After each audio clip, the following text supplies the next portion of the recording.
Hi, இன்றைக்கி நம்ம பார்க்க போகிற ஒர்க் வந்து the death of an author by Roland Barthes. So இந்த ஒர்க் வந்து பார்த்திங்கன்னா போஸ்ட் ஸ்ட்ரக்சரலிசமில் வந்து வருது. ஸோ இந்த ஒர்க் வந்து எதை பற்றி அப்படின்னு பார்த்தீங்கன்னா வந்து ஒரு ஒர்க்கை எப்படி வந்து எந்த ஆங்கிளிருந்து பார்க்கணும், எப்படி அதை வந்து கிரிட்டிசைஸ் பண்ணணும் அப்படிங்கிற ஒரு view of Roland Barthes. So நம்ம வந்து லாட் ஆஃப் வியூஸ் வந்து பார்த்தோம், from Plato to Socrates to T.S. Eliot, so lots of views. So இது வந்து ரோலாண்ட் பார்த்தேஸ் உடைய point of view, how to analyse a work அப்படின்னு சொல்லிட்டு. ஸோ இந்த ஒர்க்கை வந்து முழுசாக நம்ம தெரிஞ்சுக்கணும் அப்படின்னா வந்து Paris, actually he is a French man. Okay, so Paris வந்து 1960s டைமில் வந்து எப்படி இருந்துச்சு அப்படிங்கிறத நம்ம புரிஞ்சுக்கிட்டா தான் இவரோட பாயிண்ட் ஆஃப் வியூ என்னங்கிறத நம்ம தெரிஞ்சுக்க முடியும், ஏன் இவர் எப்படி சொல்லியிருக்காருன்றதையும் நம்ம தெரிஞ்சுக்க முடியும்.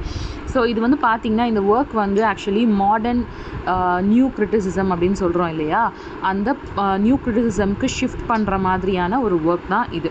ஓகேவா? ஸோ இந்த ஒர்க்கோட கான்டெக்ஸ்ட் அப்படின்னு பார்த்தீங்கன்னா ஒரு லிட்ரரி ஒர்க்கை எப்படி அனலைஸ் பண்ணலாம் அப்படிங்கிறதும், எப்படி வந்து நிறையா பேர் வந்து ஒரு ஆத்தரை வந்து ரொம்ப டாமினேட்டிங்காக ஒரு ஒர்க்கில் வந்து கொண்டு வராங்க அப்படிங்கிற ஒரு நேச்சரை பற்றியும், அண்ட் எப்படி வந்து ஒரு டெக்ஸ்ட்டை வந்து புதுசாக பார்க்கலாம் அப்படிங்கிறத பற்றியும் தான் சொல்லுது. ஸோ இது வந்து ஒரு என்ன சொல்கிறது, ஒரு ட்ரெடிஷ்னல் வே ஆஃப் கிரிட்டிசிசம் இருக்குது இல்லையா, அதை சேலஞ்ச் பண்ணுற மாதிரியான ஒரு நியூ வேஸை வந்து சொல்லுது. ஸோ பேசிக்கலாக இதுதான் வந்து இந்த ஒர்க். இது வந்து பார்த்திங்கன்னா ஒரு சின்ன எஸ்ஸே தான், இதில் மொத்தம் ஒரு 7 செக்ஷன்ஸ் இருக்குது. ஓகேவா? ஸோ ரொம்ப குட்டி எஸ்ஸே தான் வித் 7 செக்ஷன்ஸ். ஸோ இது வந்து பார்த்திங்கன்னா நம்ம செக்ஷன் வைஸாக வந்து பார்ப்போம். Okay, so that would be easy for us. So இதில் வந்து என்னென்னு பார்த்தீங்கன்னா செக்ஷன் 1, அதாவது எபிகிராஃப். எபிகிராஃபில் வந்து என்ன ஸ்டார்ட் பண்ணுறாரு அப்படின்னு பார்த்தீங்கன்னா, இந்த ரோலாண்ட் பார்த்தேஸ் வந்து என்ன சொல்கிறாருன்னா, ஆனர் டி பிளாஸாக் அப்படிங்கிற ஒரு ஆத்தர் இருக்கார் இல்லையா, அவர் எழுதின சராசீன் அப்படின்ற ஒரு கதையை பற்றி அவர் வந்து ஸ்டார்ட் பண்ணுறாரு. ஸோ இந்த கதையில் இருந்து வரக்கூடிய ஒரு ஷார்ட் பேசேஜை சொல்கிறாரு. பேசிக்கலி இந்த கதை என்ன அப்படின்னு பார்த்தீங்கன்னா, இந்த சராசீன் அப்படிங்கிற ஒரு பர்சன் வந்து இந்த ஓப்ரா, அதாவது அந்த ஓப்ரானா அந்த பாடுவாங்க இல்லையா ஸ்டேஜில், அந்த மாதிரி ஒரு ஓப்ரா ஷோவில் வந்து அடிக்கடி போகிறாங்க. அங்கே ஒரு பர்சனை வந்து ஒரு லேடியை வந்து பார்த்து லவ் பண்ணுறாரு. ஓகேவா? ஸோ அப்போ வந்து ஃபைனலி வந்து இவரோட ஃபீலிங்ஸை வந்து அவங்க ரெசிப்ரோகேட் பண்ணணும்னு நினைக்கிற டைமில் வந்து ஹி டிஸ்கவர்ஸ் தட் இந்த லவ் பண்ணுற இந்த பெண் இருக்காங்க இல்லையா, he is actually not a woman but he is a man அப்படின்னு சொல்லிட்டு.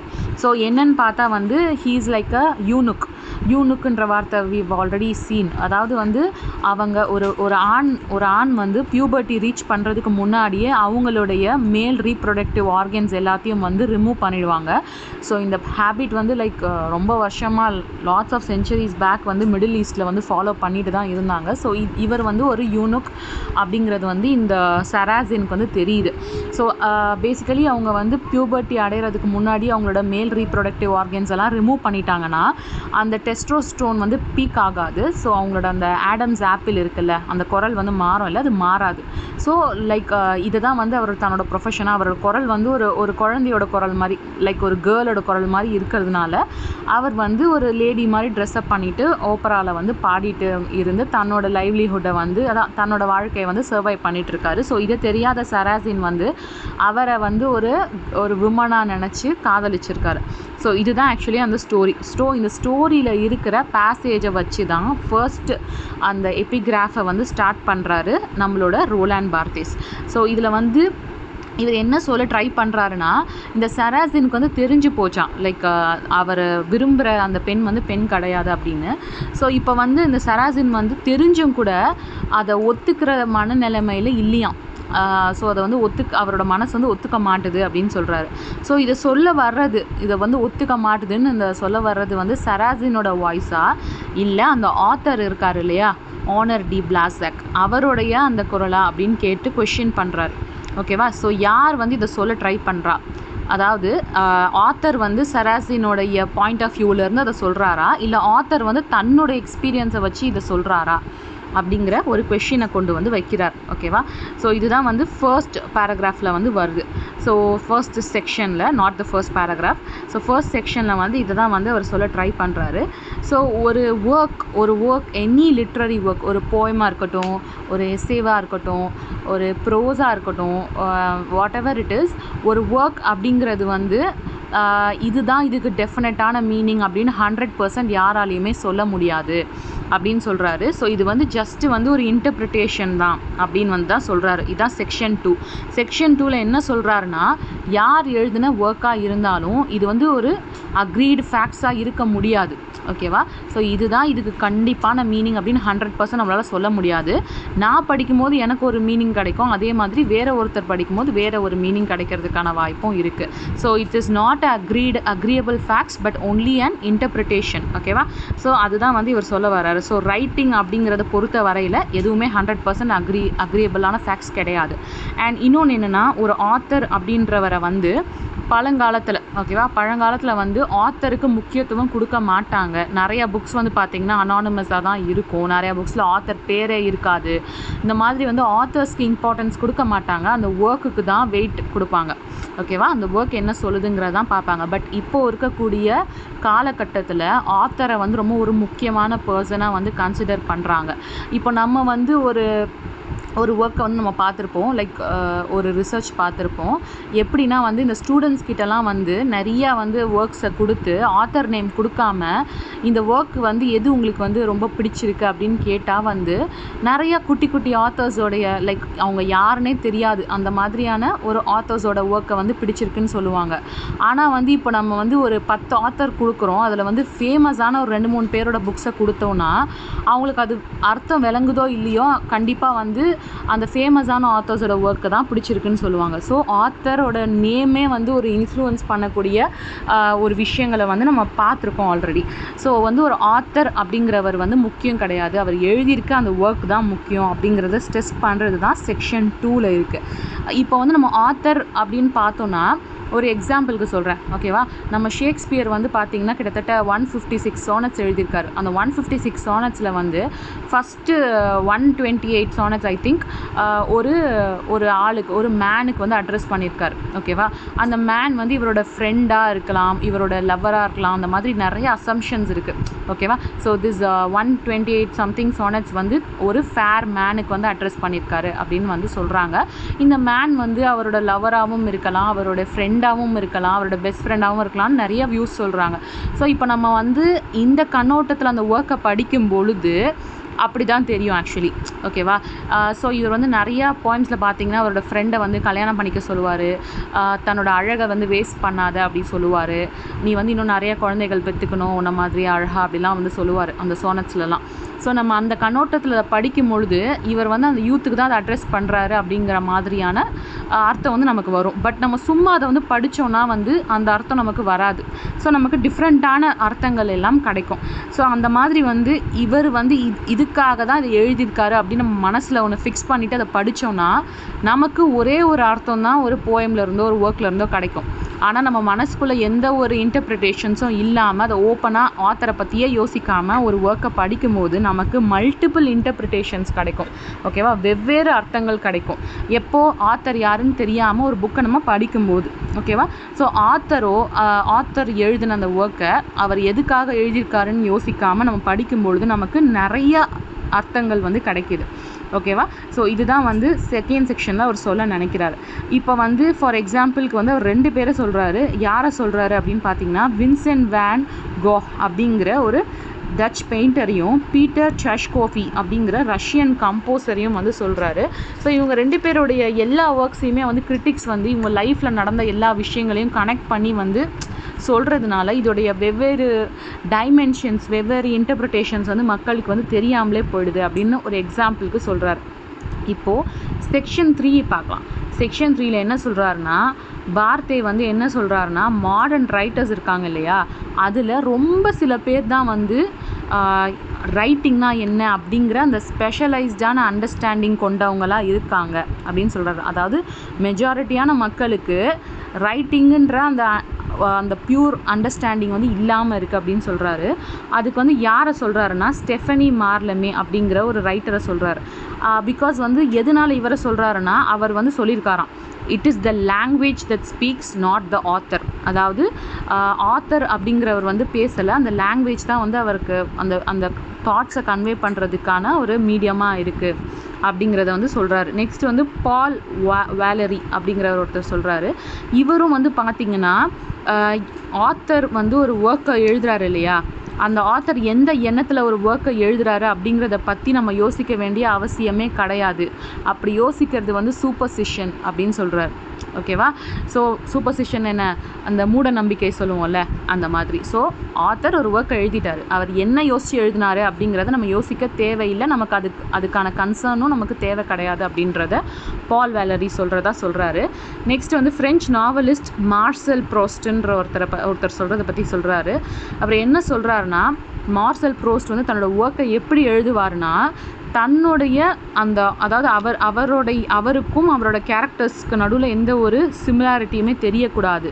அதாவது அவர் பேசுகிறாரா, அவர் கேரக்டர் பேசுதான்ற அந்த டவுட்டே நமக்கு வரக்கூடாதுன்னு சொல்லிட்டு அந்த கேரக்டர்ஸை வந்து தனித்து காட்டுறதுக்கான அவ்வளோ ஒரு வேலைப்பாடுகளை அவரோட நாவல்ஸில் வந்து கொடுத்துருப்பாரு அந்த கேரக்டர்ஸ்க்கு அப்படின்னு வந்து சொல்கிறாங்க. ஸோ தன்னை தானே நம்ம வந்து ஒரு ஒர்க்கை வந்து ஒரு ஆத்தர் எழுதும் பொழுது அந்த ஆத்தர் வந்து ஆக்சுவலி ஒரு டைப் ஆஃப் பர்சனாக இருந்திருப்பாங்க, அவங்களுக்கு ஏதாவது ஒரு எக்ஸ்பீரியன்ஸ் இருந்திருக்கும் அந்த ஒர்க்கை எழுதும் போது. But once he has finish that work, அவர் வந்து ஆஸ் அ பர்சனாக வேறு ஒரு பர்சனாக நெக்ஸ்ட் லெவலுக்கு அவர் வந்து போயிடுறாரு. பட் நம்ம வந்து அந்த ஆத்தர் எந்த மனநிலையில் அந்த ஒர்க்கை எழுதியிருப்பார் அப்படிங்கிறத நினச்சி ஆராய்ச்சி பண்ணி இப்படி தான் எழுதியிருப்பார், அப்படி தான் எழுதியிருப்பாருன்னு யோசிச்சு நம்மளுடைய வேறுபட்ட அந்த இன்டர்பிரிட்டேஷன்ஸ் நமக்கு கிடைக்காம ஆத்தரோட பாயிண்ட் ஆஃப் வியூலேருந்தே அந்த ஒர்க்கை படிக்கணும்னு நம்ம நினைக்கிறோம். பட் ஆக்சுவலி பார்த்திங்கன்னா ஒரு ஒர்க்கை ஒழுங்காக படிக்கணும், ஒரு ஒர்க்கை ஃபுல்லாக வந்து நம்ம ரிசர்ச் பண்ணணும் அப்படின்னா ஆத்தர் எந்த எண்ணத்தில் அது எழுதியிருக்காருங்கிறது நம்ம வந்து கன்சர்ன் பண்ணவே கூடாது. ஓகேவா? ஸோ நம்ம வந்து டோட்டலாக வந்து ஆத்தரோடைய தாட்ஸை விட்டு டிஸ்கனெக்டட் ஆனால் தான் ஒரு ஒர்க்கை நம்ம அனலைஸ் பண்ண முடியும். ஓகேவா? ஸோ நான் சொன்ன இந்த மக்கள் எல்லாருமே லைக் ஸ்டெஃபன் மார்லமியாக இருக்கட்டும், பால் வேலரியாக இருக்கட்டும், இந்த மார்செல் ப்ரோஸ்ட்டாக இருக்கட்டும், இவங்க எல்லாருமே வந்து பார்த்திங்கன்னா ஆத்தருடைய அந்த ஆம்னிபொட்டன்ட் ஸ்டேட்டஸ் வந்து இல்லை அப்படின்றத வந்து ப்ரூவ் பண்ணுற மாதிரி வந்து தங்களுடைய ஸ்டேட்மெண்ட்ஸில் சொல்கிறாங்க. அதாவது ஒரு புக்கை திறந்து எந்த பேஜ் படித்தாலும் ஆத்தர் வந்து இருக்கிற மாதிரி நம்ம ஃபீல் பண்ணுறோம்ல, அந்த மாதிரியான ஒரு ஆம்னிபொட்டன்ட் ஸ்டேட்டஸ் வந்து ஆத்தருக்கு கிடையாது அப்படிங்கிறத வந்து அவங்க ஃபீல் பண்ணுறாங்க. செக்ஷன் 4 என்ன சொல்லுது அப்படின்னு பார்த்தீங்கன்னா, ஒரு புக்கை வந்து ஆத்தர் இல்லாமல் படிக்கும்பொழுது எப்படி இருக்கும் அப்படின்ற மாதிரி சொல்லுது. ஸோ ஒரு புக்கை வந்து ஆத்தர் இல்லாமல், அதாவது ஆத்தரோடைய இன்ஃப்ளூயன்ஸ் இல்லாமல் படிக்கும்பொழுது எப்படி இருக்கும்னா நமக்கு மல்டிபிளான மீனிங்ஸ் கிடைக்கும். நம்ம அதை ஆல்ரெடி பார்த்துட்டோம். ஸோ ஒரு ஆத்தர் இருக்கார்ல, அவர் எழுதுகிற அந்த ஒர்க்கும் வந்து எப்படி கம்பேர் பண்ணுறாங்கன்னா, ஒரு ஃபாதரும் ஒரு சன்னும் போல். ஓகேவா? அவங்க 2 பேரும் எப்படியோ அதே மாதிரி தான் ஒரு ஆத்தரும் ஒரு புக்கும் அப்படின்னு சொல்கிறாங்க. ஸோ ஒரு ஆத்தர் வந்து என்ன பண்ணுறாருன்னா, ஒரு புக்கை எழுதி முடிக்கும்பொழுது அவரும் அந்த ஒர்க்கோடவே வந்து மீண்டும் like he is a new person, அந்த ஒர்க்கை எழுதி முடிக்கும் போது he gets born again அந்த மாதிரி. ஸோ ஒரு ஒர்க்கோட சேர்ந்து அந்த ஆத்தரும் புதுசாக பிறக்கிறாரு அப்படின்னு சொல்கிறாங்க. இதுக்கு வந்து எப்படி சொல்லலான்னா, ஒரு குழந்தை பிறக்கும் போது ஒரு அம்மாவும் பிறக்கிறா அப்படி சொல்லுவாங்கள்ல, அவங்க வந்து உலகத்தை பார்க்கக்கூடிய அந்த பாயிண்ட் ஆஃப் வியூலேருந்து எல்லாமே புதுசாக இருக்கிற மாதிரி ஒரு ஒர்க்கை எழுதி முடிக்கும் போது ஒரு ஆத்தரும் புதுசாக பிறக்கிறாரு அப்படின்னு சொல்கிறாங்க. இதான் வந்து செக்ஷன் 4. செக்ஷன் 5 வந்து என்ன சொல்கிறாங்கன்னு பார்த்தீங்கன்னா, ஒரு ஆத்தரால் எந்த ஒரு ஒரிஜினலையும் க்ரியேட் பண்ணவே முடியாது, ஒரு ஆத்தரால் இமிட்டேட் மட்டும்தான் பண்ண முடியும் அப்படின்னு சொல்கிறாங்க. அப்படின்னா ஆல்ரெடி உலகத்தில் இருக்கக்கூடிய அந்த அழகையோ அந்த ஃபேக்ட்ஸையோ அந்த பாயிண்ட் ஆஃப் வியூஸையும் தான் வந்து ஒரு ஆத்தர் வந்து எழுதுகிறாங்க. ஸோ ஒரிஜினலாக இல்லாத ஒரு விஷயத்தை எந்த ஒரு ஆத்தராலையும் க்ரியேட் பண்ண முடியாது அப்படின்னு சொல்கிறாங்க. ஸோ ஒரு ஆத்தரை வந்து ஒரு என்ன சொல்கிறது, ஒரு க்ரியேட்டர்னு சொல்ல முடியாது, because he cannot make anything original. But அவரை வந்து ஒரு ரைட்டர்னு சொல்லலாம், பிகாஸ் அவருடைய எண்ணங்களையோ அவரோட பாயிண்ட் ஆஃப் வியூவையோ அவருடைய தாட்ஸையோ லாங்குவேஜ் மூலியமாக நல்லபடியாக அவர் எழுதி தராரு இல்லையா. So he might be a writer, but அவரை க்ரியேட்டர்னு நம்ம சொல்லவே முடியாது அப்படின்னு சொல்கிறாங்க. அண்டு அவரால் ஒரிஜினல் கண்டென்ட் இல்லாத, இது வரைக்கும் உலகத்திலே இல்லை அப்படின்ற கண்டென்ட்டை ஒரு ஆத்தரால் ப்ரொவைட் பண்ணவே முடியாது அப்படின்னு சொல்கிறாங்க. பிகாஸ் ஒரு ஆத்தர் வந்து தன்னோட எக்ஸ்பீரியன்ஸில் 2-3 டிஃப்ரெண்ட் கைண்ட் ஆஃப் திங்ஸை கம்பைன் பண்ணி நமக்கு ஒரு ஒர்க்காக கொடுக்குறாங்க. ஸோ இப்போ வந்து நம்ம ஆத்தர் எதனால இந்த போயம் எழுதியிருப்பார், ஆத்தர் ஏன் இவ்வளோ சோகமாக இந்த போயம் எழுதியிருக்காரு அப்படின்னு நம்ம யோசிச்சுக்கிட்டே இருந்தோம்னு வச்சுக்கோங்களேன். ஆத்தர் எதனால எழுதினாருன்னு மட்டும்தான் நமக்கு தெரியுமே தவிர அதை வேறு பாயிண்ட் ஆஃப் வியூ வந்து பார்க்க முடியாது. ஸோ நம்ம வந்து இந்த என்ன சொல்கிறது, இந்த ப்ளூராலிட்டி, அதாவது வெவ்வேறு பாயிண்ட் ஆஃப் வியூஸ் இருக்குல்ல, வெவ்வேறு இன்டர்பிரிட்டேஷன்ஸை வந்து செலிப்ரேட் பண்ணணும். சும்மா வந்து ஆத்தரோட பாயிண்ட் ஆஃப் வியூவே பார்த்து அந்த ஒரு சிங்கிள் ஆஸ்பெக்டில் மட்டும் பார்க்காம இந்த மல்டிடியூட் ஆஃப் இன்டர்பிரிட்டேஷன்ஸையும் இந்த ப்ளூரல் மீனிங்ஸையும் வந்து நம்ம ஆராய்ச்சி பண்ணணும், ஒரு அனலைஸ் பண்ணணும்னா ஆத்தரோட பாயிண்ட் ஆஃப் வியூவை டோட்டலி விட்டு தள்ளணும். அதுதான் வந்து அவங்க சொல்கிறாங்க. 6th செக்ஷன் பார்த்திங்கன்னா இந்த கன்வென்ஷனல் ரீடிங் இருக்கு இல்லையா, அதை பற்றி சொல்கிறாங்க. கன்வென்ஷனல் ரீடிங்னா ஒன்றும் இல்லை, இந்த பழைய காலத்து like old ways of analysing a text, ஒரு புக்கை படிச்சுட்டு அந்த ஆத்தர் எந்த நிலையில் இது எழுதியிருக்காருன்னு நம்ம அனலைஸ் பண்ணிவிட்டு அதுக்கு வந்து நம்ம கிரிட்டிசைஸ் பண்ணுறோம் இல்லையா, இதுதான் கன்வென்ஷனல் ரீடிங். இந்த கன்வென்ஷனல் ரீடிங் மூலியமாக ஒரு டெக்ஸ்ட்டோட மீனிங்கை கண்டுபிடிக்கணும்னு நினச்சா ரொம்ப கஷ்டம். லைக் நம்மளால் வந்து அனலைஸ் பண்ண முடியாது ஃப்ரம் ஹார்ட் அந்த மாதிரி. ஓகேவா? ஸோ ஒரு எக்ஸாம்பிள் சொல்லலாம், நம்ம ஒரு படம் பார்க்க போகிறோம், சும்மா அந்த படம் எப்படி இருக்குன்னு நமக்கு ஒழுங்காக கூட தெரியாது. ஆனால் வந்து இந்த இன்ஸ்டாகிராமில் இந்த ஸ்னீக் பிக்ஸ் எல்லாம் பார்த்துட்டு இந்த டீசர் அங்கங்கே அந்தந்த சீன்ஸ் எல்லாம், அந்த ஹைலைட்டடான சீன்ஸ் அந்த மாதிரி அங்கங்கே பார்த்துட்டு போய் ஒரு படம் பார்த்தா நமக்கு எப்படி இருக்கும், அந்த ஃப்ரெஷ்ஷான அந்த ஃபீலிங் வந்து ஹிட் ஆகாது இல்லையா? பிகாஸ் நம்ம வந்து அந்த ஹைஸான சீன்ஸோ அந்த லோஸான சீன்ஸையோ நம்ம ஆல்ரெடி இந்த இன்ஸ்டாவில் வந்து ஒரு 10 செகண்ட்ஸ் 15 செகண்ட்ஸ் வீடியோவில் நம்ம பார்த்துட்டோன்னா அந்த ஃபீல் வந்து அந்த படம் பார்க்கும்போது இருக்காதுல்ல. அந்த மாதிரி தான் ஒரு ஒர்க்கை வந்து நம்ம வந்து படிக்கணும் அப்படின்னு முடிவு பண்ணிட்டோன்னா ஒரு ஃப்ரெஷ்ஷான மைண்ட் செட்டில் போய் படிக்கணும். சும்மா வந்து ரிவ்யூஸ் படிச்சுட்டு இந்த ஆத்தர் எதனால் இது எழுதினாருன்னு தெரிஞ்சுக்கிட்டு போய் படிக்கிறதுல வந்து அந்த ஒர்க்குடைய அந்த இன்டர்பிரிட்டேஷன்ஸ் வந்து நமக்கு ஒழுங்காக கிடைக்காம வந்து போயிடும். ஓகேவா? நெக்ஸ்ட் வந்து பார்த்தீங்கன்னா இதில் என்ன இன்னொன்று சொல்கிறாங்கன்னா, the reign of the author is the reign of the critic. அப்படின்னா வந்து ஒரு ஆத்தருக்கு வந்து ஒரு புக்கில் வந்து அவ்வளோ டாமினன்ஸ் இருந்துச்சு அப்படின்னா ஒரு ஒர்க்கில் அதே அளவு டாமினன்ஸ் ஒரு கிரிட்டிக்குமே இருக்கும் அப்படின்னு சொல்கிறாங்க. அதாவது ஒரு ஆத்தர் வந்து ஒரு ஒர்க்கில் இவ்வளோ இம்பார்ட்டண்ட் அப்படின்னு நம்ம முடிவு பண்ணோன்னா கிரிட்டிக்குக்கும் ஈக்குவலி இம்பார்ட்டன்ஸ் இருக்குது. ஏன்னா இவர் இதனால தான் இந்த புக்கை எழுதியிருக்காரு, இவருக்கு லைஃப்பில் வந்து இந்த மாதிரி ஒரு லவ் ஃபெயிலியர் இருந்துச்சு, உங்கள் ஒய்ஃப் வந்து இறந்துட்டாங்க, அதனால தான் இந்த எழுதினார் அப்படின்னு சொல்லிட்டு இதுக்கான விமர்சனங்கள் வந்து அதிகமாக வந்து ஒரு கிரிட்டிக் வந்து வைப்பாங்க. எப்போனா ஆத்தருடைய அந்த என்ன சொல்கிறது, அந்த டாமினன்ஸ் அந்த புக்கில் இருந்துச்சுன்னா கிரிட்டிக்கும் அதை டாமினேட் பண்ணுவாங்க பயங்கரமாக. அண்ட் அதே மாதிரி வந்து நம்ம எப்போ வந்து அந்த ஆத்தரோட பாயிண்ட் ஆஃப் வியூவில் இருந்து அந்த புக்கை நம்ம பார்க்காம இருக்கோமோ அப்போ தான் ஆக்சுவலி நம்மளால் ஒரு லிட்ரேச்சரை வந்து செலிப்ரேட் பண்ண முடியும் அப்படின்ற ஒரு பாயிண்ட் ஆஃப் வியூ வந்து வைக்கிறாங்க. இதுதான் 6th section. Last final section 7th section என்னென்னு பார்த்தீங்கன்னா மறுபடியும் அந்த பால்சாக் ஸ்டோரிக்கே போகிறாங்க. அந்த சராசின் ஸ்டோரி இருக்கு இல்லையா, அந்த சராசின் ஸ்டோரிக்கே ரிட்டன் போயிட்டு ஃபஸ்ட்டு ஸ்டார்டிங்கில் ஒரு கொஷின் பண்ணார் இல்லையா, இப்போ வந்து இந்த சராசின் வந்து அந்த ஆப்போசிட் அந்த கேர்ளை வந்து இது வந்து பெண் இல்லை இது ஆண் தான்றதை அவர் வந்து புரிஞ்சிக்க ட்ரை பண்ணவே மாட்டார், அதை அக்செப்ட் பண்ணிக்க மாட்டாரு அப்படின்ற ஒரு சூழ்நிலையில் இருக்கார் அப்படின்னு சொல்லும்போது இதை யார் பேசுகிறா, இதை வந்து பால்சாக் வந்து ஆஸ் அ ஆத்தராக சொல்கிறாரா இல்லை சராசின் கேரக்டரில் இருக்கிறவங்களுடைய வார்த்தைகளா அப்படின்ற ஒரு கொஷின் வச்சார் இல்லையா ஃபஸ்ட்டு ஸ்டார்டிங்கில். ஸோ இப்போ என்ன சொல்கிறாருன்னா, யார் அதை சொல்கிறா, பால்சாக் சொன்னாலும் சரி சராசின் சொன்னாலும் சரி யார் சொன்னாலும் அது முக்கியம் கிடையாது. ஓகேவா? அந்த வாய்ஸ் யாரோட வாய்ஸாக வேணால் இருக்கலாம், அது யாரோட வாய்ஸாக இருந்தாலும் நமக்கு அது வந்து ஆராய்ச்சி அது யாருது அப்படின்னு கண்டுபிடிக்கிற வேண்டிய அவசியம் இல்லை அப்படின்னு சொல்கிறாரு. நம்மளோட ட்ரூவான ஹாப்பினஸ் வந்து அது யாரோட வாய்ஸுன்னு கண்டுபிடிக்கிறதுல கிடையாது, ஆனால் அந்த வாய்ஸ் யாரோடதுன்னு நமக்கு தேவையில்லை, அது சொல்ல வர வேண்டிய அந்த கருத்தை மட்டும் புரிஞ்சுக்கிட்டா போதும் அப்படின்றத சொல்கிறாரு. ஓகேவா? ஸோ ஒரு ஒர்க் இருக்குது அப்படின்னா வந்து அது ஆத்தர்லேருந்து ஆரம்பிக்குது, அது ஒர்க் வந்து ஒரு வடிவமைப்பு ஒரு புக்காவோ ஒரு ஒர்க்காவோ அது உருவாகுது, அது வந்து ஃபைனலி வந்து ரீடர்கிட்ட வந்து சேருது. ஸோ அது கடைசியாக வந்து சேர்கிற டெஸ்டினேஷன் வந்து பார்த்திங்கன்னா ரீடர் தான். ஓகேவா? ஸோ ஒரு ஒர்க் வந்து எழுதி முடிக்கும் போது அது கடைசியாக சேர வேண்டிய இடம் ரீடர். ஓகேவா? ஸோ அந்த ரீடரோட பாயிண்ட் ஆஃப் வியூ வந்து ஃப்ரெஷ்ஷாக இருந்துச்சுன்னா அவங்க வந்து தங்களோட லைஃப்பில் நடந்த எக்ஸ்பீரியன்ஸை வச்சு அவங்களுடைய வேர்ல்டு வியூஸை வச்சு ஒரு புக்கை படிக்கும் போது அவங்களுக்கு ஃப்ரெஷ்ஷான பெர்ஸ்பெக்டிவ்ஸ் வந்து கிடைக்கும். அதே மாதிரி வந்து பார்த்திங்கன்னா பழங்காலத்து இந்த கிளாசிக்கல் கிரிட்டிசிசம்னு சொல்கிறோம் இல்லையா, கிளாசிக்கல் கிரிட்டிசிசம்னா என்ன, புக்கை படித்து ஏன் ஆத்தர் இதை எழுதினார், எதனால் இப்படி எழுதியிருக்காருன்னு சொல்லி அதை ஆராய்ச்சி பண்ணி அதுக்கு விமர்சனங்கள் கொடுக்கறது தான் கிளாசிக்கல் கிரிட்டிசிசம். ஸோ கிளாசிக்கல் கிரிட்டிசிசமில் ஆத்தருக்கு இருக்கக்கூடிய அந்த இம்பார்ட்டன்ஸ் தான் பெருசே தவிர ரீடர் என்ன நினைக்கிறாங்கன்றதை பற்றி எந்த ஒரு முக்கியத்துவமும் கொடுக்கறதே கிடையாது. ஆனால் நம்மளோட ரோலாண்ட் பார்த்தேஸ் வந்து இந்த ஒர்க்கில் என்ன சொல்கிறாருன்னா, ரீடர்ஸ் தான் ஃபோக்கஸ், ரீடரோடைய பாயிண்ட் ஆஃப் வியூ தான் வந்து ஃபோக்கஸில் வைக்கணும் அப்படின்னு சொல்கிறாரு. ஆத்தர் என்ன நினைக்கிறாரு, எதுக்கு எழுதினாருன்னு யோசிக்காமல் ரீடரை ஃபோக்கஸில் கொண்டு வந்து வைங்க அப்படின்னு சொல்கிறாரு. எப்போ வந்து ஒரு ஆத்தரோட டெத்து வந்து லைக் டெத்துனா அவர் சாகிறது கிடையாது, லிட்ரல் மீனிங் அப்படி கிடையாது.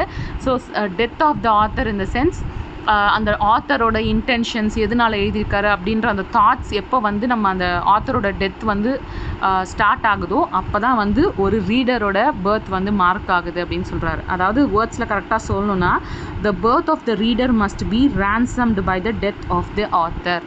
ஓகேவா? ஸோ எங்கே வந்து ஆத்தரோடைய அந்த எதனால் எழுதியிருக்காரு, எந்த பெர்ஸ்பெக்டிவில் எழுதியிருக்காருன்ற எண்ணங்களுக்கு முற்றுப்புள்ளி வருதோ அங்கே தான் ஒரு ரீடர் வந்து பிறக்கிறான் அப்படின்னு சொல்கிறாரு.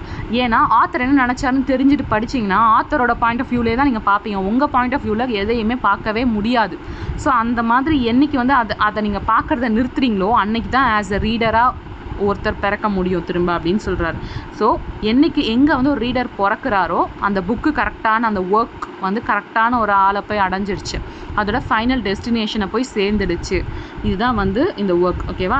ஸோ கடைசியாக வந்து எப்போ நம்ம எந்த ஒரு என்ன சொல்கிறது, ஒரு பெர்ஸ்பெக்டிவும் இல்லாமல் ஒரு ஒர்க்கை வந்து படிக்கிறோமோ அப்போ நம்மளோட சொந்தமான எண்ணங்கள், ஓ இப்படி சொல்லியிருப்பாரு அப்படி சொல்லியிருக்காரு நம்மளே வந்து யோசிக்கிறோம் இல்லையா? எப்போ வந்து அது நடக்குதோ அப்போ தான் வந்து அந்த ஒர்க் வந்து கரெக்டாக ஃபைனல் டெஸ்டினேஷனில் வந்து கடைசி ஸ்டாப்பில் வந்து அந்த புக்கு வந்து அந்த ஒர்க் வந்து முடியுது, கரெக்டான இடத்துல வந்து சேருது அப்படின்னு சொல்லிட்டு ரோலாண்ட் பார்த்தேஸ் சொல்கிறாரு. ஸோ இது வந்து பார்த்திங்கன்னா ஒன்றுமே பெரிய என்ன சொல்கிறது, பெரிய மீனிங்ஸ்லாம் எதுவுமே கிடையாது. ஆக்சுவலி ஒரே ஒரு அர்த்தம் தான், சுற்றி 7 செக்ஷன்லேயும் அதே தான். ஓகேவா? ஒரு புக்கை வந்து ஆத்தர் பர்ஸ்பெக்டிவ்லேருந்து பார்க்கக்கூடாது, நம்மளோட பர்ஸ்பெக்டிவ்லேருந்து தான் பார்க்கணும். இதுதான் மெயின் ஐடியா. இந்த ஒரே ஐடியாவை தான் வளைச்சி 7 செக்ஷனில் சொல்லியிருக்காங்க. ஸோ இந்த 7 செக்ஷனில் அவர் என்னென்ன சொல்கிறாருன்றதை வந்து கொஞ்சம் ஷார்ட்டாக வந்து கற்றுக்கிட்டிங்கன்னா you can write it down like section 1, section 2, section 3 அந்த மாதிரி எழுதுறதுக்கு உங்களுக்கு ஈஸியாக இருக்கும். பட் மெயினான ஐடியா ஒரே ஒரு ஐடியா தான். ஓகேவா? ஸோ அந்த மெயின் ஐடியாவை கரெக்டாக பிடிச்சிங்கன்னா you can write the 7 parts very easily.